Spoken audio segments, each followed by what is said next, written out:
or I am aware that in your early part of your career, you spent some time as an auditor. Did you enjoy that time in your career, and why? Yeah, why I enjoyed being an auditor was actually going in and looking at a business. And in fact, that's what I was saying, is that the great thing about an audit is you get to look at a whole vast range of business models.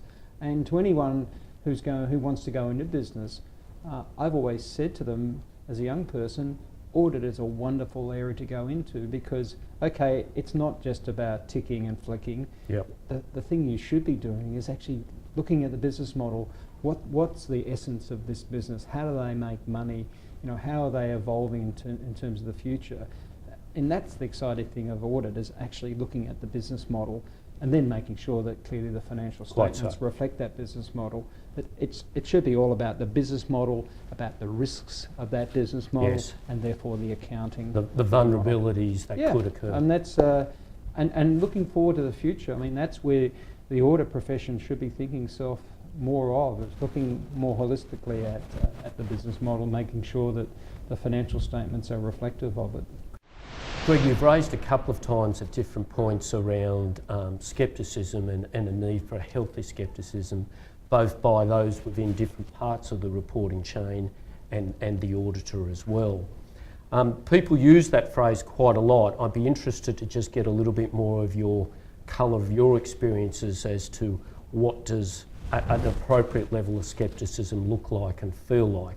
Is it really that inquiring mind and challenging, or how do you actually see it in your role? I think from the days when I was an auditor, and particularly say when I was auditing banks and looking at loan portfolio reviews, and it is about having an inquiring mind. It's about testing the assumptions behind the valuations that, for example, that are presented to you, testing whether you agree with what management assumptions are about being a going concern.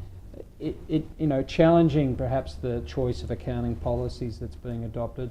It's, as you say, it's that inquiring mind, because at the end of the day, if you think about it, you're there as the independent set of eyes that a lot of people are relying on you to ask the right questions. You also mentioned in your remarks around appropriate levels of documentation by the auditors, and that your inspections at points have found that there hasn't been a sufficient level of documentation. I suppose, as being an ex-practitioner, and as well I was too, knowing what that level is always going to be one of judgment. Is there anything there you could send as an important message about getting the right levels of documentation? Yeah, look, I remember when I was in audit, and we both know the whole focus was the audit file and the documentation of the audit file. So when people said to me, oh, well, it's not a really big issue, I would say to people, actually, it's the fundamental issue. If you don't document the basis of your opinion, then how valuable is your opinion?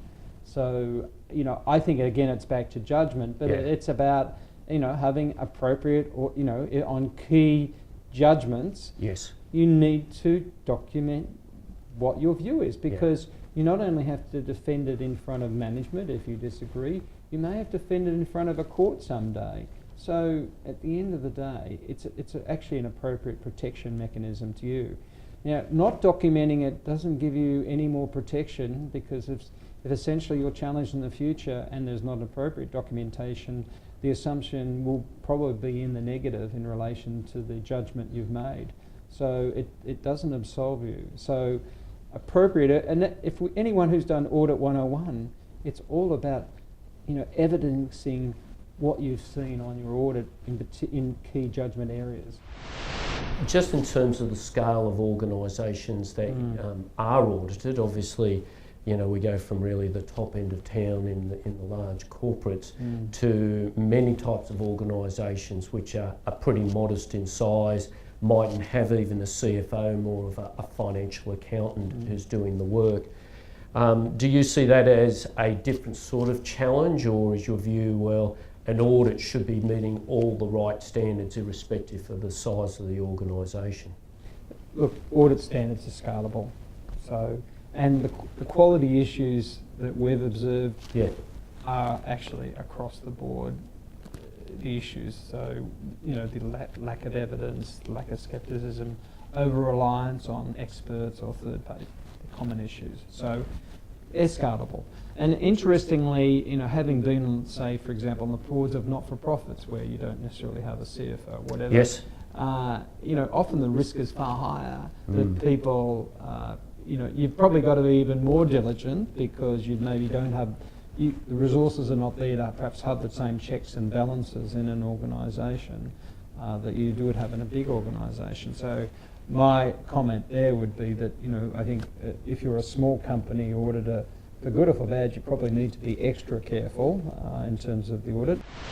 I'm interested because at times, Greg, we will get questions from our members, those doing audits, who will say, well, inevitably some of the business models, whether it's the largest or the not so large, will inevitably fail, partly because in the way of which you've suggested business conditions change and those organisations or business models don't adapt as swiftly as they should. Sometimes the auditor feels like they're the person left holding what's left of the organisation.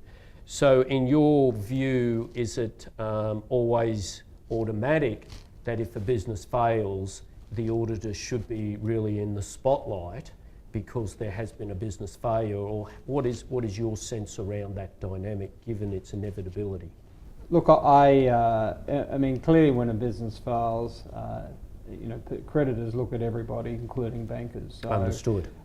I think, if I was still an auditor and I was auditing companies, I would approach it on the basis of saying, well, what happens if something goes wrong?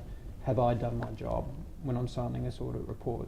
And I think that's how you've got to look at it. As actually, maybe it's being an accountant, you've got to look at the worst case, and I think you've got to prepare for the worst case, so that I think when you do your audit, you should be approaching it. This might be a great company today, but if something goes wrong, and if I'm sitting in front of the management, I would be saying to them, look, I'm sorry that this has upset you by challenging, but at the end of the day, if something goes wrong, I could be held accountable and I've got to be able to defend my position. And I think that comes down to the point too about fees. Frankly, if basically the fee you're getting paid doesn't justify what you think is needed to be done on the audit, don't do the audit. There's a lot of silent good news around audit.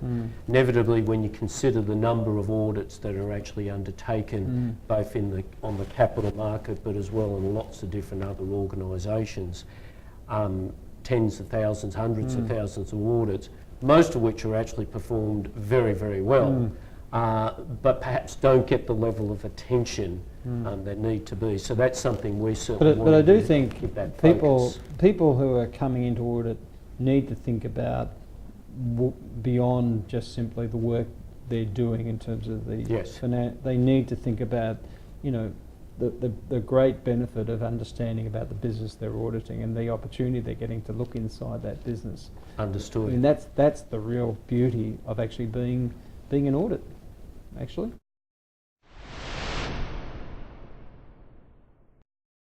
What we are going to look at in the coming review is probably using a panel of experts in addition to our own team to essentially sort of bounce back off them what we're seeing to make sure that our assessment of compliance with standards. The nature of the finding, you mean? Yes. And so, essentially just to make sure that we're not being overly harsh in terms of saying we think that... we did a similar thing when we did a review of financial advice last year.